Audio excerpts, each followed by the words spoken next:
13장 8절로 10절에 있는 말씀입니다. 로마서 13장 8절로 10절에 있는 말씀입니다.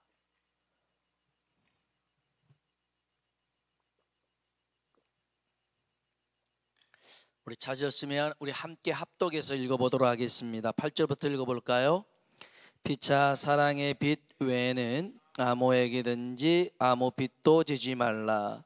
남을 사랑하는 자는 율법을 다 이루었느니라.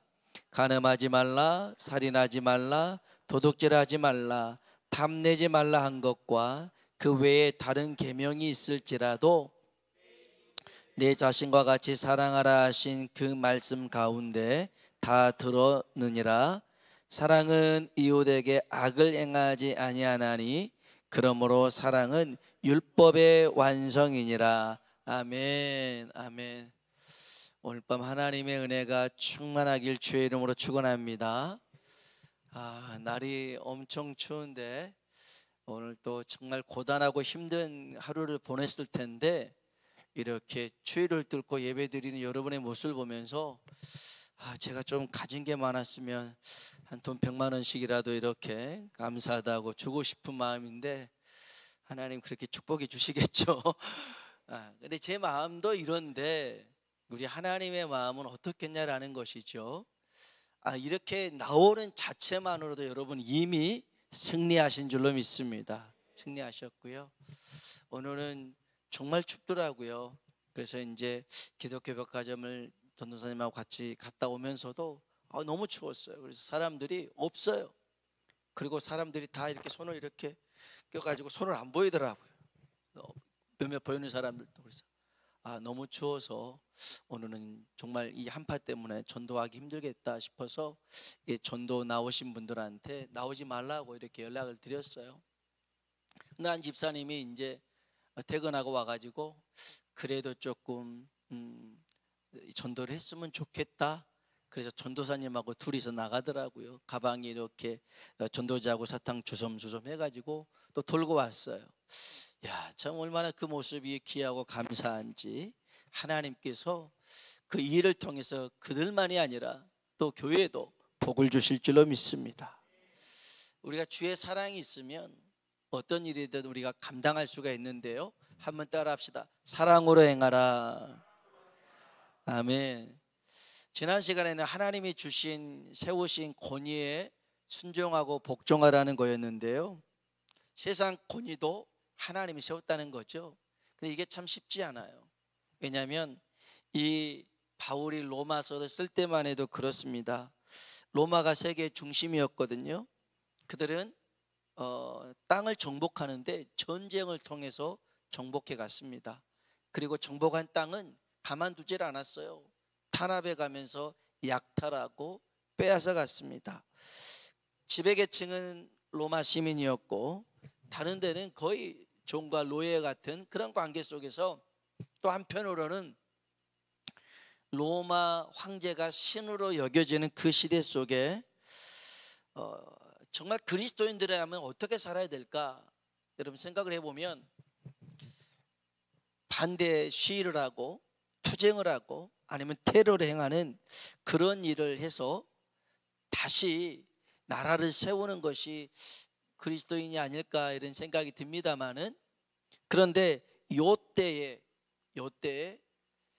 좀 엉뚱한 말씀과 같지만 사랑으로 행하라고 말씀해 주고 있습니다. 이게 참 어려운 말씀인 것 같아요. 예수님 당시에도 열심당이라고 있었거든요. 열심당은 로마의 압제를 끊자, 로마 세력을 쫓아내자, 그리고 이 땅을 다시 세워가자, 이런 당이 열심당이라는 그런 당 조직이 있었어요. 예수님의 제자 중에 셀로신 시몬이 이 당 출신이었거든요. 그러니까 로마 정부에 협조하는 것은 이거는 반애고 가는 것이다, 배신하는 것이다, 싸워 무찌르자, 이런 사람들이었습니다. 그런데 이런 사람들 눈에 예수님은 뭐 하냐면 병자를 고치고 죽은 자를 살리고 귀신을 내쫓는 이런 모습은 정말 좀 어울리지 않았어요. 그렇게 하다가 예수님이 십자가에 죽어버렸네요. 야, 정말 예수라는 존재도 그렇고 예수가 전한 복음도 정말 힘이 없는 줄 알았어요. 근데 놀라운 일이 일어났어요. 예수님이 죽은 지 사흘 만에 살아나신 줄로 믿습니다. 그리고 얼마 있다가 성령이 임하고 얼마 있다가 복음을 전하는 그리스도인들을 통하여서 로마가 글쎄 기독교를 국교로 인정하는 그런 시기가 옵니다. 예수님께서는 혁명으로 세상을 바꾼 게 아니라 사랑으로 세상을 바꾼 줄로 믿습니다. 그래서 여러분, 제일 큰 힘은 어디에 있냐면 사랑에 있습니다. 사랑이 있어요. 바울은 굉장히 율법주의자였고요, 어찌 보면 혁명가였습니다. 유대주의 혁명가여서 사람을 죽이고 잡아가두고 이런 것들을 대수롭지 여기지 않았어요. 당연하게 여겼습니다. 그렇게 해야 하나님 나라가 임한 줄 알았어요. 그런데 이 바울이 예수님을 만납니다. 부활하신 예수님을 만나고 변하기 시작합니다. 하나님의 나라는 율법을 지켜서 하나님의 나라가 임한 게 아니라 하나님의 은혜로 임하고 사랑으로 임하구나. 그래서 이 사람이 변화됩니다. 디모데후서 1장 15절에 보니까 우리 주의 은혜가 그리스도 예수 안에 있는 믿음과 사랑과 함께 넘치도록 풍성하였도다. 아멘. 사람이 변하는 것은요, 똑바로 해, 하지마, 이렇게 말해서 따라가면서 세상이 변하지 않더라는 것입니다. 강압적으로 율법적으로 법을 제시해 가면서 그렇게 세상이 움직여지지 않더라는 것입니다. 어느 사업가가 있었습니다. 뉴욕으로 출장을 갔는데요, 청천벽력 같은 소식을 듣습니다. 고등학교 2학년 아들이 있는데 학교에 갔다가 죽었다는 거예요. 근데 떨어져서 죽었대요. 학교에서 어떻게 떨어져서 죽나. 그리고 이제 막 있는데 또 연락이 왔어요. 이제 뭐 우리 같으면 뭐 다 손귀기 급급했겠지만 상급생한테, 고3한테 맞아서 죽었다는 거예요. 이런 기가 막힌 일이 있습니다. 그래서 뉴욕에서 비행기를 타고 15시간 비행기를 타고 오는데 그 안에서 이 마음이 헤아릴 수가 없더라는 것입니다. 그래서 복수심에 이를 갈아서 반드시 내가 그놈을 죽이겠다, 이런 마음이 드는데, 또 한편으로는 왜 이런 일이 생겼을까 탄식하며 기도를 했더라는 것입니다. 근데 기도할 때 저 마음속 깊은 곳에서부터 십자가를 지신 예수님이 떠오르더라는 겁니다. 그러면서 음성이 들려오기를 용서하라 라는 겁니다.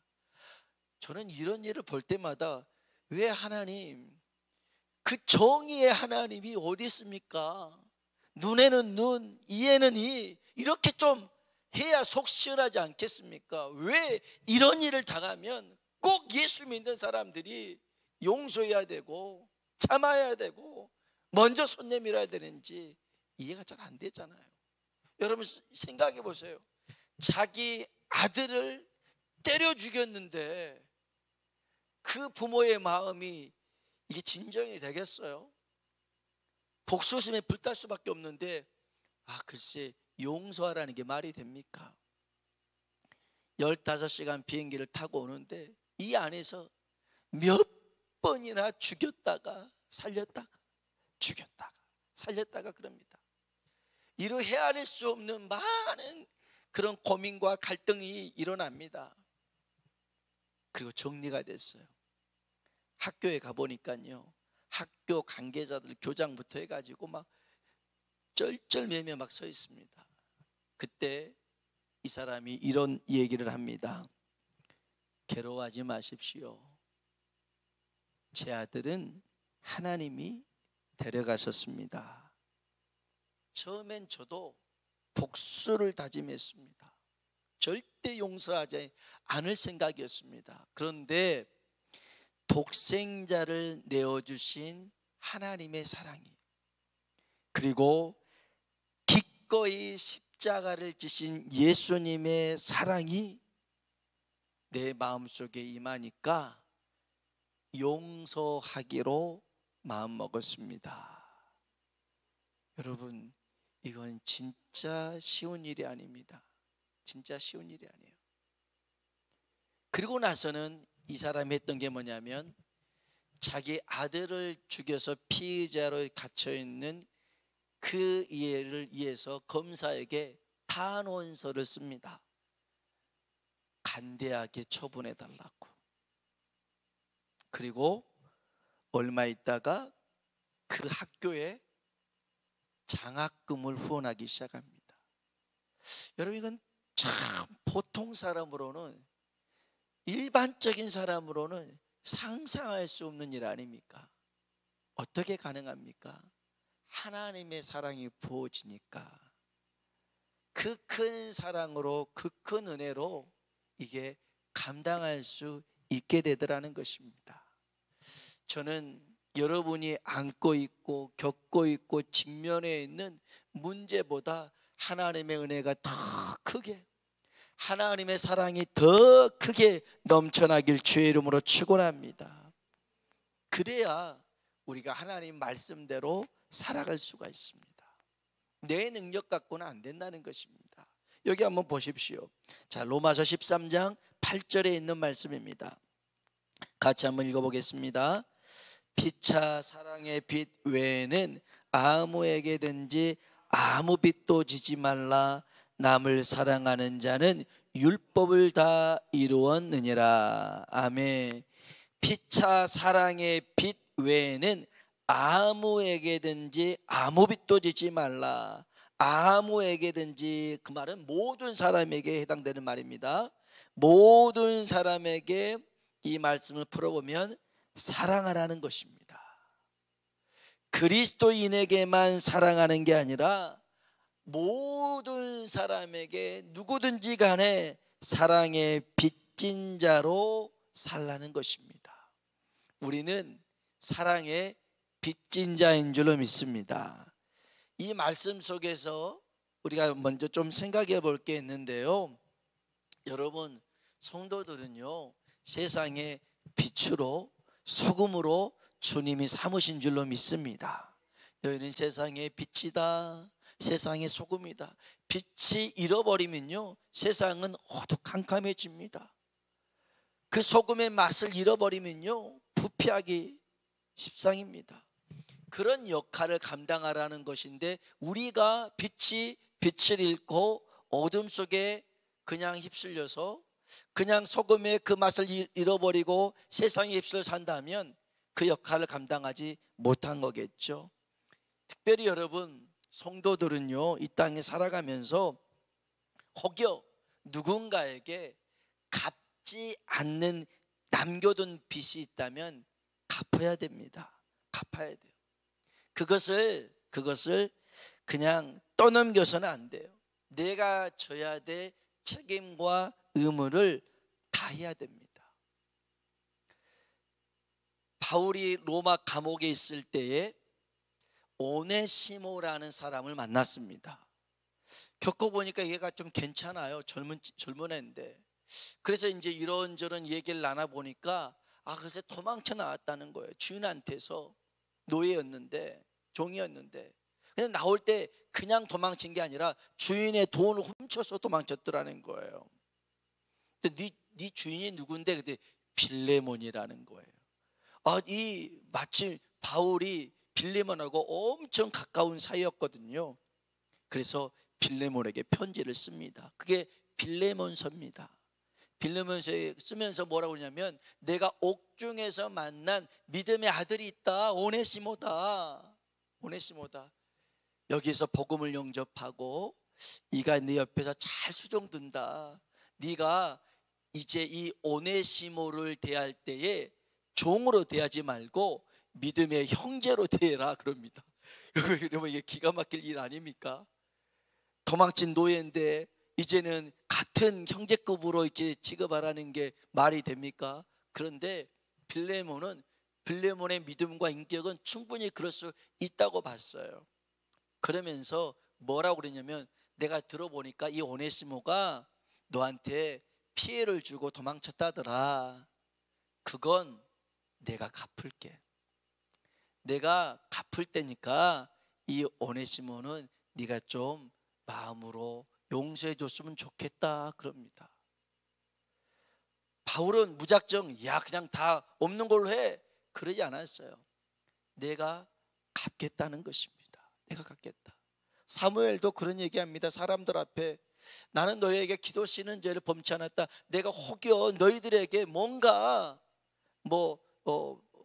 속여서 빼앗는 것이나 아니면 빌려서 안 갚은 거 있으면 말해봐라. 내가 다 갚겠다. 그런 얘기를 합니다.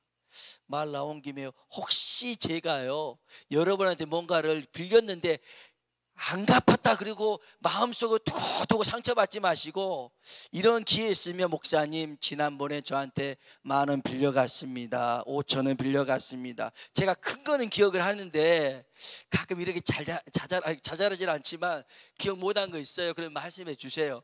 그럼 제가 갚을게요. 제 생각은 없는 것 같은데 모르겠어요. 전도사님한테는 그러시겠지만 없는 것 같아요. 혹시 있으면 말씀해 주세요. 왜냐하면 우리가요 세상 사람들의 모범이 돼야 되잖아요. 저는 많이 봤어요. 정말 교회 안에서는 믿음 좋은데 바깥에서 행실이 그들 좋지가 않아요. 그래서 막 손가락질해요. 그리고 그이 때문에 신앙을 버리고 교회를 떠나는 이들도 많아요. 여러분, 그래서요 여러분, 우리는요 여기도 그렇잖아요. 사랑의 빛 외에는 아무 빚도 지지 말라. 여러분, 어떻게 빚 안 지고 살겠어요? 허나 우리의 책임과 의무를 다하며 살라는 거죠. 대신 이 빚은 지고 살라요. 어떤 빚이냐면, 다시 한번 8절 읽어봅시다. 피차 사랑의 빚 외에는 아무에게든지 아무 빚도 지지 말라. 남을 사랑하는 자는 다 이루었느니라. 아멘. 사랑의 빚만 지라는 것입니다. 이거는 성도들이 지불해야 될 빚입니다. 이거 우리 갚아야 돼요. 여러분, 이 빚은 우리 평생 갚아도 갚을 수 없는 부채입니다. 이거 우리가 이런 빚을 졌는데, 마치 예수님께서 비유 가운데 말씀하실 때에 1만 달란트 탕감받은 사람이 있습니다. 정말 사정사정해서 부탁해서 그 모든 빚을 다 탕감받았습니다. 1만 달란트가 얼마냐면 우리나라 돈으로 환산하면 6조입니다. 없잖아요 여러분. 6천억 있으시나요? 우리 없잖아요. 600억도 없잖아요. 우리는 다 이 6조라는 것은 우리 수준의 돈이 아니잖아요. 근데 이 사람이 이 6조를 탕감받았어요. 얼마나 감사합니까? 길 가다가요 자기한테 빚진 자를 만났어요. 이 사람은 얼마 빚을 졌냐면 100데나리온을 빚을 졌어요. 1데나리온이 하루 일당 10만 원 칩시다. 1,000만 원 빌린 사람입니다. 자, 방금 복권 당첨됐다고 합시다. 복권이 현실적으로 한 20억 당첨이 됐어요. 20억 당첨됐는데 저쪽에서 20만 원 빌린 사람이 오고 있어요. 돈 갚어. 아유, 있는 20만 원이 아니라 그냥 200만 원 주면서 쏙 그럴 거 아니겠어요? 기분 얼마나 좋아요. 근데 지금 6조를 다 탕감받았는데 1,000만 원 빚진 사람 보고서는 멱살을 잡아요. 돈 갚아. 그런 겁니다. 내가 나중에 갚을게요. 자기가 했던 거 똑같이 하고 있어요. 그런데 경찰에 고소해버렸어요. 자기는 6조를 탕감받고 1,000만 원을 용서 못하는 거예요. 그래서 임금이 화가 나서 이 1만 달란트 빚진 자를 불러다가 너 이 돈 갚을 때까지 너 감옥에 있어. 감옥에 넣잖아요. 여러분, 우리가 1만 달란트 용서받은 사람인 줄로 믿습니다. 탕감받았어요. 여러분, 우리가 착해서 선해서 좋은 일만 해서 구원받은 줄 아십니까? 그러지 않습니다. 어느 날 베드로가 예수님에게 그럽니다. 예수님, 형제가 나한테 잘못을 했는데 몇 번까지 용서해 줄까요? 한 7번 정도 해 줄까요? 여러분, 7번은 이거는 성인 군자입니다. 어떤 분이 그런 얘기 하더라고요. 남자 다리털 3번만 뽑아본다면 성질 안 낼 남자가 없다고. 이 다리털 뽑아주세요. 한 번은 따끔하지만 두 번째는요, 인상 쓰다가 세 번째는 주먹 나가요. 못 참은 거죠. 근데 7번을 그렇게 괴롭히면 참을 자 누구 있습니까? 근데 주님이 어떻게 얘기하냐면 70번씩 7번을 용서해 주라는 겁니다. 490번. 여러분, 한 사람에게 490번입니다. 그 사람에게 490번을 용서한다는 것은요, 이거 있을 수가 없는 일인데 있어요. 그런 일이 어떻게 있냐면 우리가 그래요. 우리가 하나님 앞에 490번 잘못한 게 아니라 4,900번, 49,000번, 얼마나 태어나서 지금까지 오면서 하나님 앞에 잘못했다고 용서를 구하지 않았습니까? 그런 우리인데, 아니 남을 용서하지 못한다고요? 아닙니다. 여러분, 한 사람에게 10번만 용서해 보세요. 10번만 사랑해 주세요. 10번만 기회를 줘보세요. 변화의 역사가 일어나게 될 줄로 믿습니다. 중국에서 있었던 일입니다. 가뭄이 들었어요. 물이 몹시 귀합니다. 농촌에서는 이 물이 굉장히 귀하다 보니까 물 갖고 싸우는 일이 종종 있었습니다. 한 성도가요, 밤새 수고해가지고 논에 물을 다 데워놨어요. 그리고 이제 새벽녘에쯤 집에 가서 잠을 자고 와봤더니 자기 논에 물이 하나도 없어요. 옆에 봤더니 이웃집 그 사람이 논에 거기다 물꼬를 딱 터가지고는 자기 논으로 물을 싹 해버린 거예요. 얼마나 속상합니까? 가뭄의 때에 그 물 길어서 해놨는데 이러니까 너무너무 속상하잖아요. 그래서 그래도 이제 좀 한번, 예수님 믿는 사람이니까 멱살 잡고 싸우려 하다가 참고 이제 그 다음 날에도 열심히 최선을 다해서 자기 논에 물을 채워놨어요. 그리고 다음 날 가봤더니 또 물꼬를 터가지고 이웃 사람 자기 논에 채워놓은 거예요. 여러분, 이럴 때는 어떻게 해야 돼요?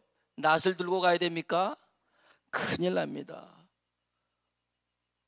이 성도는요, 너무너무 속상해가지고 목사님한테 달려갔다라는 거예요. 목사님, 이만저만 하는데 어떻게 하면 좋습니까? 그랬더니 이 목사님이 이렇게 얘기합니다. 누가 옳고 그르고를 따지지 말고 어떤 게 서로 사는 길인가를 생각해 봅시다.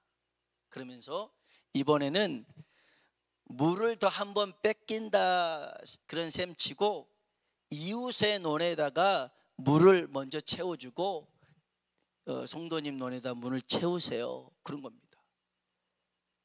이 사람이 했을까요? 안 했을까요? 그대로 했습니다. 여러분, 좀 목사님 찾아와서 상담을 하고 나서는 좀 들었으면 좋겠습니다. 어느 때는요, 당신 말만 막 하고 나서는 이제 제가 얘기하면 안 듣고요, 그냥 말만 하고 갑니다. 이건 무슨 상담하러 온 게 아니라 무슨 보고를 하러 오신 것 같아요. 그리고 그냥 가시는 거예요. 기도합시다 그러면 알겠습니다, 같이 기도하면 되는데 기도 안 합니다. 여기 이런 거 있으면 우리 참고 순종합시다, 안 합니다. 그러니까 똑같아요. 근데 이 성도는 이 목사님 말씀을 듣고 그게 서로 사는 길인갑다 하고 먼저 힘을 다해서 옆집 논에 물을 채워주고 그 다음에 자기 논을 채웠습니다. 그 다음 날 갔습니다.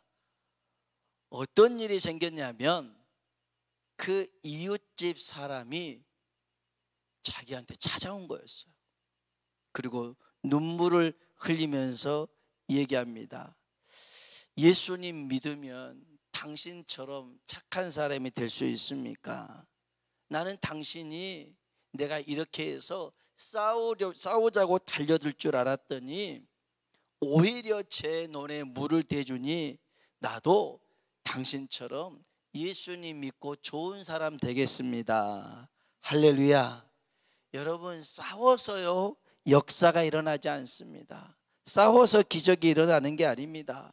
이처럼 사랑으로 섬겨줄 때 기적이 일어난 줄로 믿습니다. 여러분, 기억해야 될 말씀은요, 여기 8절에 보니까 뭐라고 그러냐면 남을 사랑하는 자는 율법을 다 이루었느니라. 아멘. 율법을 다 이루는 길이 뭡니까? 사랑하는 것입니다. 여기 이루었느니라라는 헬라어는 어떤 단어가 써졌냐면 페플로켄이라는 단어가 써졌는데 현재 완료로 써졌습니다. 무슨 말이냐? 사랑하는 순간 율법은 이루어지더라는 것입니다. 사랑하는 순간. 여러분, 우리가 하나님 말씀을 다 못 지켜도요 사랑하며 살아간다면 그것을 통해서 하나님이 잘했다 칭찬하실 줄로 믿습니다. 여기 9절 10절 한번 읽고 말씀을 정리해 볼까요? 9절 10절입니다. 간음하지 말라, 살인하지 말라, 도둑질하지 말라, 탐내지 말라 한 것과 그 외에 다른 계명이 있을지라도 내 이웃을 내 자신과 같이 사랑하라 하신 그 말씀 가운데 다 들었느니라. 사랑은 이웃에게 악을 행하지 아니하나니 사랑은 율법의 완성이니라. 아멘. 이웃에게 악을 행하다 보니까 간음하고 살인하고 도둑질하고 탐내고 그러더라는 것입니다. 이웃에게 악을 행하지 않는 것, 그게 사랑이라는 것입니다.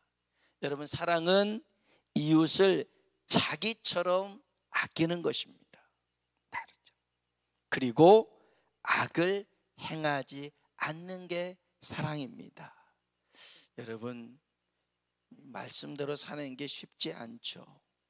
운전할 때도 그렇고 주차할 때도 그렇고 밥 먹으러 갈 때도 그렇고 사사건건 이렇게 우리의 감정을 이렇게 충돌시킬 때가 있어요. 여러분, 그때 하나님 말씀이 떠올라서 사랑이 이깁니다. 사랑이 이겨요. 여러분의 목소리 큰 게 이긴 게 아니에요. 여러분이 똑똑하고 계산을 빨리 하는 게 이긴 게 아니라 사랑이 이기는 것입니다. 오늘 사랑으로 행할 수 있는 저와 여러분이 되시길 주의 이름으로 축원합니다. 우리가